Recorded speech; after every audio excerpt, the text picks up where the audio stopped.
از شوان اکرم خورشید خلک اوکریمه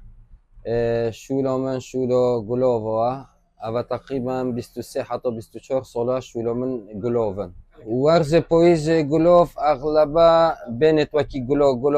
گلوف نیت قوت و نیت فريش یت وسط بینت بهارات و بینت زنجبیل و هیل و دارچین و چته و بو ورز پویز باشه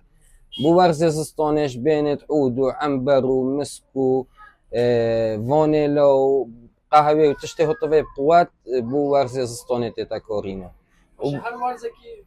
هر ورزه که گلوبتن بس ورزه بایزش اغلبه گلوبت فرش صرفته من گلوبت هوینی خود همو نسبت ما خبری نوکا آفرت نبو بس نوکا یا من مشتری من 80 نوکا آفرته دو روزا هم فروشیم گرانتی دو روزا بینت و چو دینیا و ده گورم بوده تن ویاد پارت دم افته یا بدل دورو برتش نبیتن ده هر بوده گورم یا ده پارت دم افته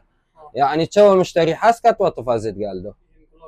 گرانترین بهن خود دفتره که او دو دفتر و یا نزو چه افتشتا چه اصل و اساس بونینه گرانترین با گلوه یعنی $1000 رو پیچکوی وتر یعنی زیادتر نیه افتشتا نیه 20 ورقه و 30 ورقه افتشتا چه اصل و اساس بونینه نهات نموچه کارگری خود زوره ها یعنی تقریبا بجمت هفته صده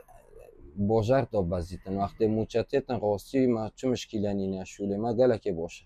نوکشه باشه بس وقتی موچتیت باشتره طبیعی